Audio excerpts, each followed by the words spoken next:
Hello everyone.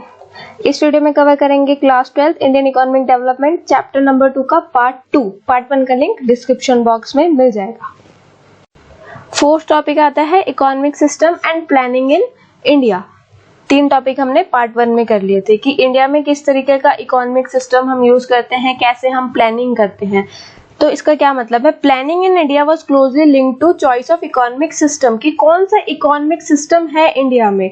Economic system यानी कि economic order. देखो अब इसके अंदर क्या क्या चीजें आती हैं, द सिस्टम ऑफ प्रोडक्शन, कि आप कैसे प्रोडक्शन करते हो, the system of resource allocation, किस तरीके से आप अपने रिसोर्सेज को एलोकेट करते हो यानी डिस्ट्रीब्यूट करते हो, the system of distribution of goods and services in the economy, कि आप इकोनॉमी में गुड्स एंड सर्विसेज को कैसे डिस्ट्रीब्यूट करते हो।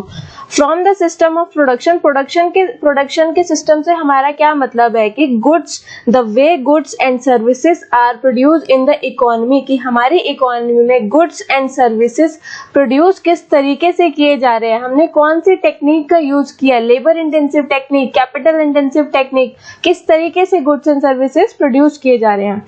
From the system of resource allocation, we mean what goods services are produced in the economy.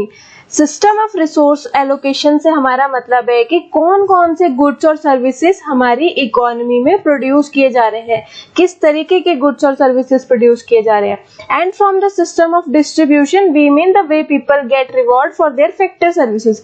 Factor services क्या होती है, जो एक कंज्यूमर होता है वो प्रोड्यूसर सेक्टर को देता है, प्रोड्यूसर्स को देता है। प्रोड्यूसर्स को कंज्यूमर क्या देते हैं, लेबर, लैंड, कैपिटल। कंज्यूमर देते हैं ना, लेबर कौन होता है, कोई कंज्यूमर ही होता है, मतलब कंज्यूमर होगा या हमारी एक नॉर्मल पब्लिक होगी कंज्यूमर, हाउस होंगे, house hold sector, consumer sector छोड़ दो, हाउस होल्ड सेक्टर जो प्रोड्यूसर सेक्टर को देता है वो फैक्टर सर्विसेज होती है।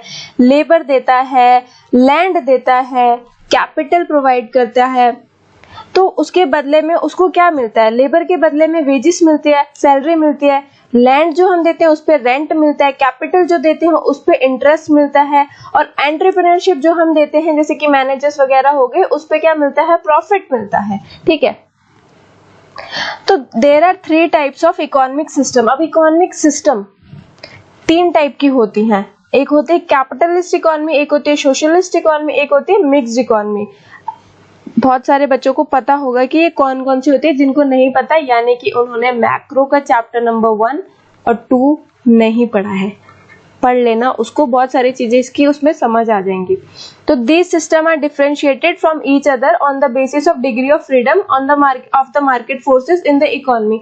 ये कैसे हमने डिवाइड किया है ये इकोनॉमी, कैपिटलिस्ट इकोनॉमी क्या होती है, कि सोशलिस्ट इकोनॉमी क्या होती है और मिक्स्ड इकोनॉमी क्या होती है, ये उस बेसिस पे हमने डिवाइड करी है कि इनको मार्केट में कितनी फ्रीडम है, इनके पास कितनी फ्रीडम है गुड्स को प्रोड्यूस करने के लिए, उस बेसिस पे इनको डिवाइड किया है कि गुड्स प्रोड्यूस करने के लिए इनके पास कितनी फ्रीडम है। तो एक एक करके सारी इकोनॉमीज को हम डीपली स्टडी करते हैं। चलो अब सबसे पहले हम देखते हैं कि कैपिटलिस्ट इकोनॉमी क्या होती है। कैपिटलिस्ट इकोनॉमी वो होती है जहाँ पे जो प्रोड्यूसर है उसको पूरा राइट होता है कि वो अपनी मर्जी से चीजें प्रोड्यूस करे, अपने हिसाब से जो भी उसको प्रोड्यूस करना है वो प्रोड्यूस बहुत इजीली कर सकता है, किसी तरीके की कोई रिस्ट्रिक्शन उस पर नहीं होगी, गवर्नमेंट का कोई कंट्रोल नहीं होगा, डिसीजन पूरा उसका होगा, चाहे वो जो मर्जी प्रोडक्ट प्रोड्यूस करे। तो जो प्रोड्यूसर होता है कैपिटलिस्ट इकोनॉमी में वो गुड्स प्रोड्यूस करता है जिसमें उसको प्रॉफिट सबसे ज्यादा मिले, प्रॉफिट मैक्सिमाइजेशन उसका सबसे ज्यादा हो, यानी कि वो रिच लोगों के लिए जो ज्यादा अमाउंट पे कर सके किसी पर्टिकुलर प्रोडक्ट के लिए, उन लोगों के लिए वैसे प्रोडक्ट्स को वो प्रोड्यूस करता है। ठीक है, अब पढ़ लेते हैं क्या लिखा है। The capitalist economy also called market economy, इसको हम मार्केट इकोनॉमी भी बोलते हैं और कैपिटलिज्म भी बोलते हैं। Is defined as the one in which means of production are owned by the individual and the individual are free to take their economic decisions as guided by the principle of profit maximization, कि यहाँ पे जो individual यानी कि जो producer है वो free है कोई भी डिसीजन लेने के लिए, इकोनॉमिक डिसीजंस कोई भी लेना उसको वो फ्री है, उसके लिए वो ले सकता है बिल्कुल। और उसका प्रिंसिपल क्या है, मेन मोटिव क्या होता है कि प्रॉफिट मैक्सिमाइज हो, बस उसका मेन मोटिव यही होता है कि ज्यादा से ज्यादा प्रॉफिट वो अर्न कर सके। तो कैपिटलिस्ट इकोनॉमी वो होती है जिसमें प्रोड्यूसर के पास पूरा राइट होता है, उसके पास किसी तरीके की कोई रिस्ट्रिक्शन नहीं होती, वो जो चाहे जैसा चाहे जितना मर्जी चाहे प्रोड्यूस कर सकता है। अब इसके क्या फीचर्स होते हैं? There is a private ownership of the means of production. यहाँ पे मीन्स ऑफ प्रोडक्शन जो भी आप प्रोडक्शन के लिए टेक्निक यूज कर रहे हो उसमें प्राइवेट ओनरशिप होती है, ठीक है। अगला मीन्स ऑफ प्रोडक्शन जो होते हैं are use in a manner such that the profits are maximised. Means of production ऐसे यूज किए जाते हैं जिससे कि प्रॉफिट जो है ज्यादा से ज्यादा अर्न कर सके। अगर मान लो कि लेबर जो है इस समय चीप है यानी सस्ती मिल रही है, तो वो अपनी प्रोडक्शन के लिए लेबर इंटेंसिव टेक्नोलॉजी यूज करेगा, यानी कि ज्यादातर लोगों को काम देगा, लेबर इंटेंसिव। अगर लेबर महंगी है, लेबर सस्ती नहीं है, तो वो कैपिटल इंटेंसिव टेक्नोलॉजी का यूज करेगा चीजों को प्रोड्यूस करने के लिए। If labour is cheap, labor intensive method of production is employed, ठीक है, and vice versa। अगला है only those goods are produced which can be sold at a profit either in domestic market or foreign market। सिर्फ वही goods produce किए जाते हैं जो कि हम हमारी डोमेस्टिक मार्केट या फॉरेन मार्केट में ज्यादा से ज्यादा प्रॉफिट में सोल्ड कर सके, ज्यादा से ज्यादा प्रॉफिट में वो बिके, सिर्फ वही गुड्स को प्रोड्यूस करते हैं ये। Distribution of the goods among people happen on the basis of purchasing power, the ability of people to pay for goods and services। जो यहाँ पे डिस्ट्रीब्यूशन होता है गुड्स एंड सर्विसेज का, वो सिर्फ उन लोगों पे होता है जो ज्यादा एबिलिटी रखते हैं गुड्स के लिए पे करने के लिए, यानी कि रिच लोगों को ध्यान में रखते हुए यहाँ पे गुड्स प्रोड्यूस किए जाते हैं। The role of the government is largely confined to the maintenance of law and order and defense of the economy, defense of the country। तो जो गवर्नमेंट का रोल होता है वो सिर्फ लॉ एंड ऑर्डर तक होता है और या फिर डिफेंस तक होता है। वो कैपिटलिस्ट इकोनॉमी में गवर्नमेंट का किसी भी तरीके का कोई इंटरफेरेंस नहीं रह जाता प्रोड्यूसर के ऊपर, गवर्नमेंट किसी तरीके की कोई रोक नहीं डालती प्रोड्यूसर के ऊपर। कैपिटलिस्ट इकोनॉमी का एक एग्जाम्पल क्या हो सकता है? यूएसए। यूएसए कैपिटलिस्ट इकोनॉमी है। मेरिट्स क्या क्या होते हैं इसमें? सेल्फ इंटरेस्ट को प्रमोट्स होता है, यानी कि जो प्रोड्यूसर है वो अपना फायदा देखेगा, प्रॉफिट मैक्सिमाइजेशन करेगा, सेल्फ इंटरेस्ट है। प्रॉफिट्स आर मैक्सिमाइज, प्रॉफिट ज्यादा से ज्यादा मैक्सिमाइज होते हैं। जीडीपी बढ़ जाती है क्योंकि आप जब हाई रेट पे, हाई प्रॉफिट पे प्रोड्यूस करोगे चीजों को और सोल्ड करोगे हाई प्रॉफिट पे, तो फिर जीडीपी तो बढ़ेगी, इनकम बढ़ेगी हमारी इकोनॉमी में, तो जीडीपी बढ़ेगी। डीमेरिट्स क्या क्या? Ignores collective interest of the society. Society के कलेक्टिव इंटरेस्ट यानी पुअर लोगों के लिए भी तो कुछ काम होना चाहिए, सोसाइटी में किसी तरीके का कोई वेलफेयर भी तो होना चाहिए, उसको ये इग्नोर करता है, ये सिर्फ रिच लोगों पे कॉन्सेंट्रेट करता है। Goods are produce which yield high profit. ऐसे ही गुड्स बनाए जाते हैं जिससे कि हाई प्रॉफिट मिल सके, ठीक है। Only satisfy the need of the rich. इसमें सिर्फ रिच की नीड को सेटिस्फाई किया जाता है, पुअर को पूरी तरीके से इग्नोर किया जाता है। ये थी कैपिटलिस्ट इकोनॉमी। सेकेंड पॉइंट आता है हमारा सोशलिस्ट इकोनॉमी। सोशलिस्ट इकोनॉमी क्या होती है? जहां पर पूरा कंट्रोल किसका होता है? गवर्नमेंट का, यानी कि प्रोड्यूसर जो है वो अपने हिसाब से चीजें प्रोड्यूस नहीं कर सकता है, प्रोड्यूसर को कोई राइट नहीं है यहाँ पे पूरा कंट्रोल गवर्नमेंट के पास है। गवर्नमेंट डिसाइड करेगी क्या प्रोड्यूस करना है, कैसे प्रोड्यूस करना है, कौन सी टेक्निक यूज करनी है प्रोडक्शन के लिए, किसको चीजें डिस्ट्रीब्यूट करनी है, सब कुछ गवर्नमेंट डिसाइड करेगा, कुछ भी प्रोड्यूसर डिसाइड नहीं करेगा। प्रोड्यूसर सिर्फ प्रोड्यूस करेगा, वो भी वो जो गवर्नमेंट उसको बोलेगी प्रोड्यूस करने के लिए।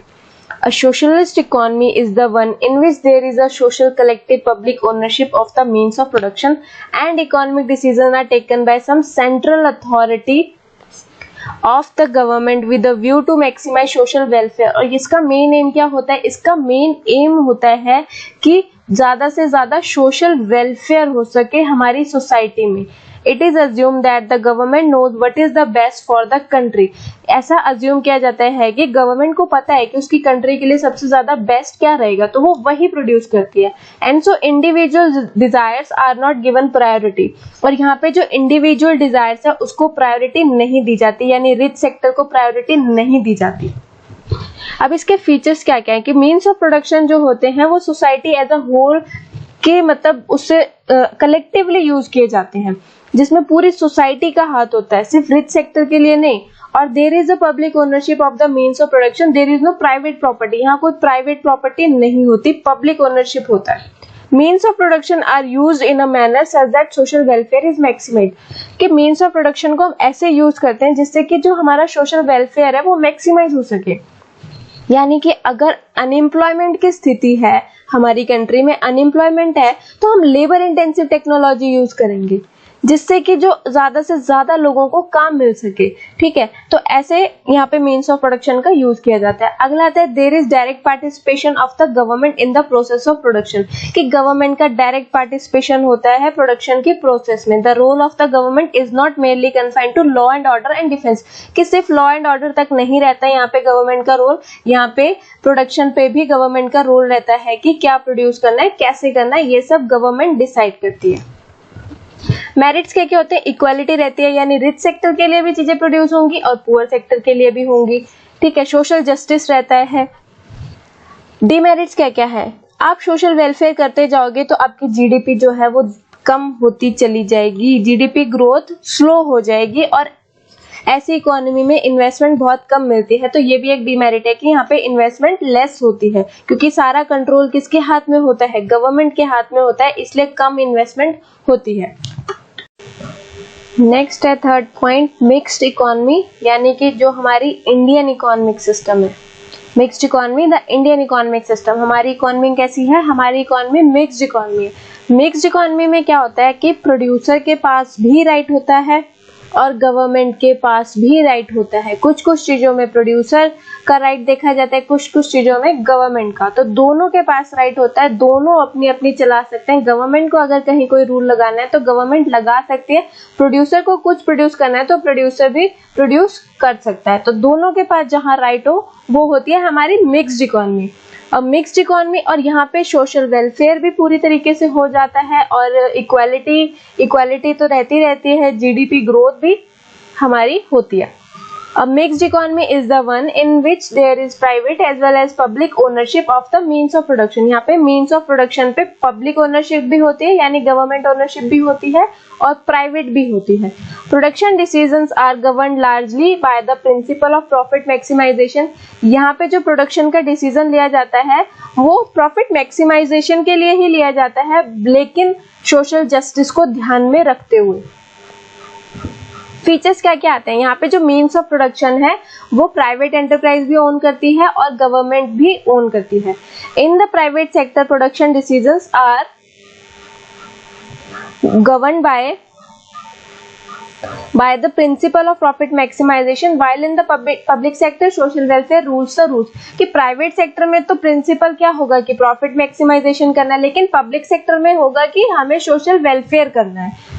अगला है both private and public sector play a significant role in the process of production. Production की प्रोसेस में प्राइवेट सेक्टर का भी उतना ही रोल होता है जितना पब्लिक सेक्टर का रोल होता है। ये फीचर्स थे। अब मेरिट्स क्या क्या है, जीडीपी ग्रोथ इंकरेज होती है, इसमें प्रॉफिट हमारा मैक्सिमाइज रहता है, सोशल जस्टिस भी रहती है, इक्वालिटी भी होती है।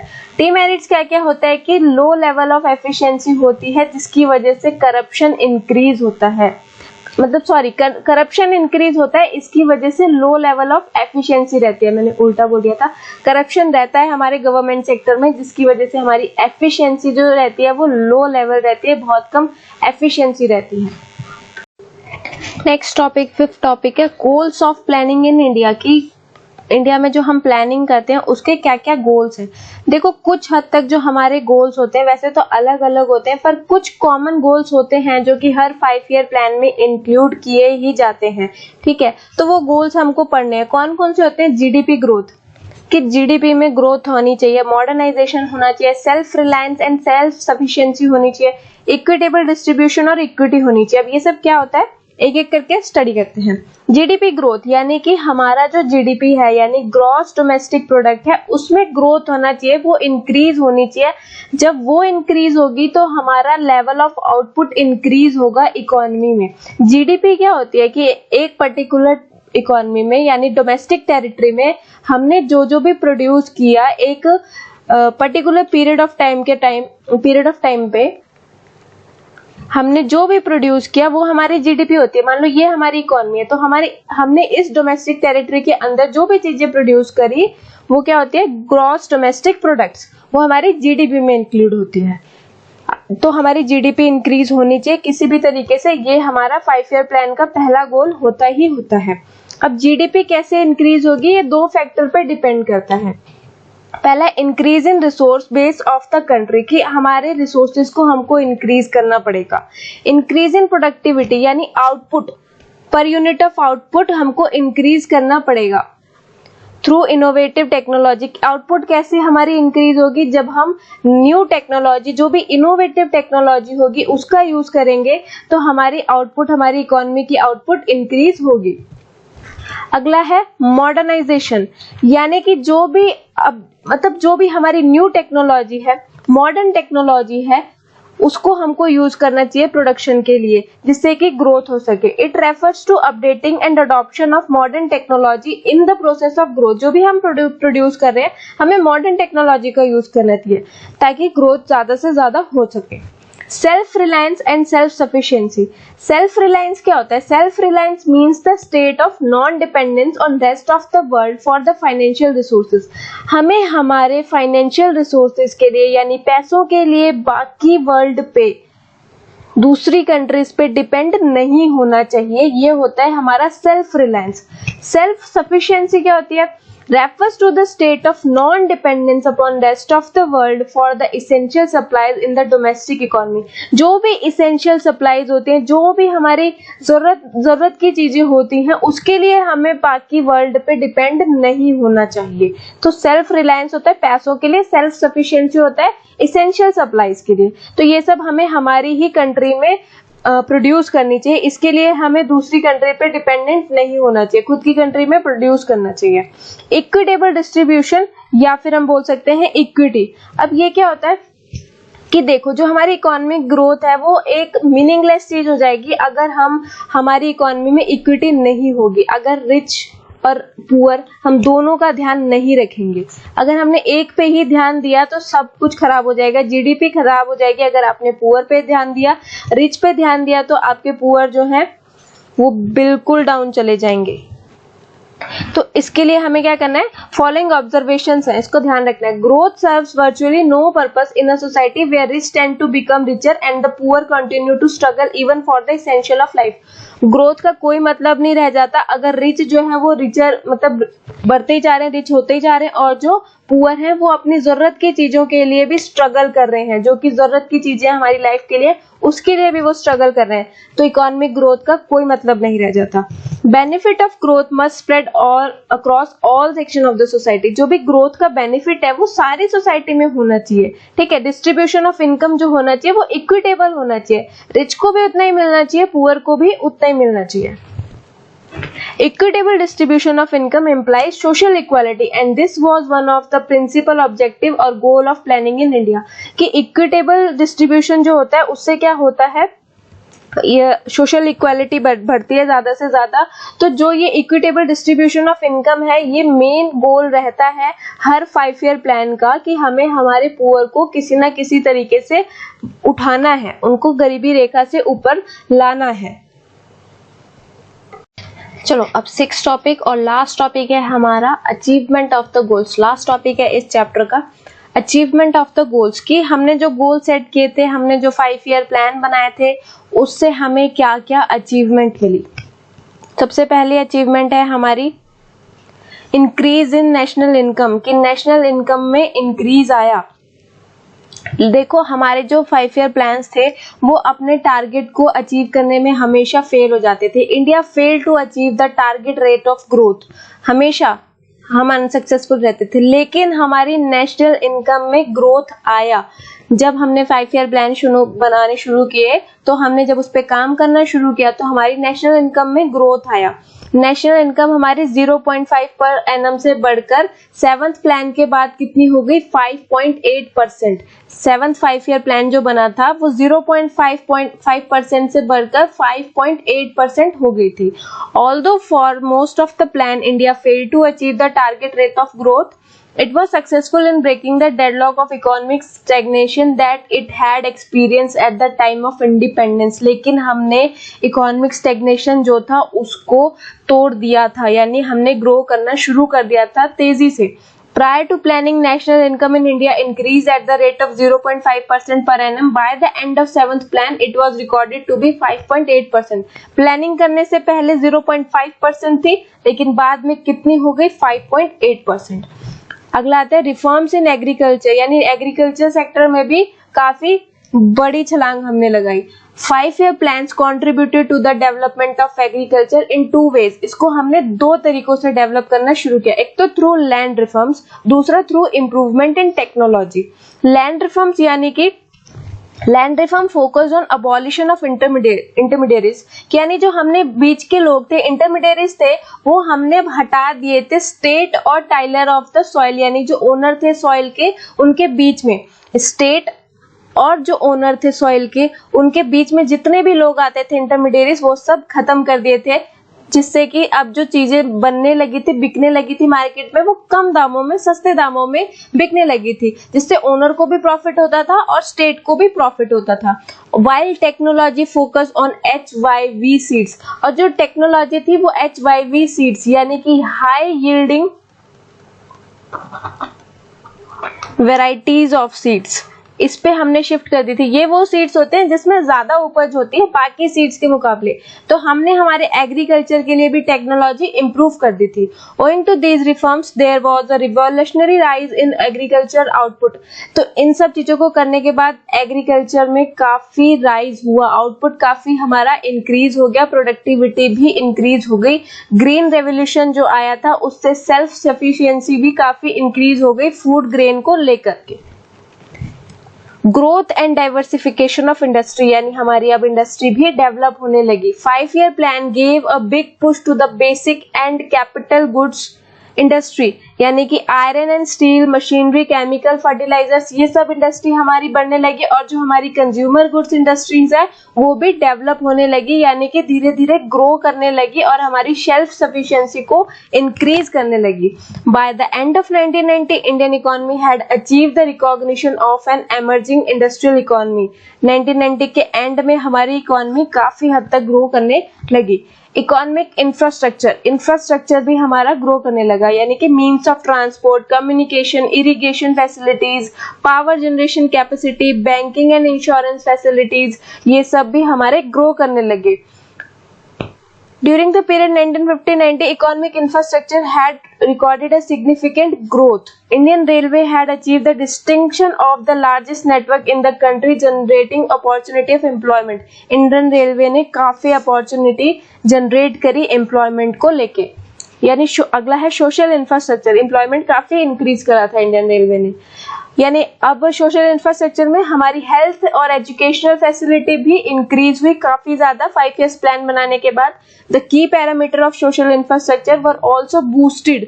It was owing to expansion of health facilities that there was significant fall in death rate. जो हमने हेल्थ फैसिलिटीज इंप्रूव करी उसकी वजह से डेथ रेट कम हो गया और लाइफ एक्सपेक्टेंसी बढ़ गई हमारे देश में, हमारे लोगों की. जो हमारी लाइफ एक्सपेक्टेंसी उसके क्या बोलते हैं, इंडिपेंडेंस के पहले कितनी थी? इंडिपेंडेंस के पहले लाइफ एक्सपेक्टेंसी कितनी थी? 44 years के अराउंड. और अभी कितनी है? 65 years के अराउंड. मैं श्योर नहीं हूं पर यही थी. नेक्स्ट आता है 7th पॉइंट, इंटरनेशनल ट्रेड. कि इंटरनेशनल ट्रेड हमारा बढ़ने लगा था. हम क्या करते थे? पहले हम एक्सपोर्ट करते थे प्राइमरी प्रोडक्ट्स को. प्राइमरी प्रोडक्ट्स को हम एक्सपोर्ट करेंगे और इंपोर्ट करेंगे फिनिश गुड्स को, क्योंकि हमारे पास टेक्नोलॉजी ही नहीं है फिनिश गुड्स बनाने के लिए. प्राइमरी प्रोडक्ट्स तो हैं लेकिन फिनिश गुड्स रेडी करने के लिए नहीं है टेक्नोलॉजी. तो एक्सपोर्ट करेंगे प्राइमरी प्रोडक्ट्स, फिर इंपोर्ट कर लेंगे फिनिश गुड्स को. During the period 1950 and 1991, there was a considerable change in the volume, value and composition of India's exports and imports. Prior to planning, India was an exporter of primary products. Planning से पहले हम exporter थे primary products के and importer थे finish products के। The period 1950-90 saw a gradual shift in this trend. इस 1950 से 19 के बीच में एक शिफ्ट आ गया इस ट्रेंड में, यानी India started exporting engineering goods. India ने इंजीनियरिंग गुड्स को एक्सपोर्ट करना शुरू कर दिया। A sign of India emerging as an industrial nation, यानी कि अब इंडिया भी एक इंडस्ट्रियल नेशन है, डेवलप्ड कंट्री है। तो thank you so much video देखने के लिए। चैनल को सब्सक्राइब करना मत भूलना और आगे आने वाली वीडियोस भी जरूर देखना।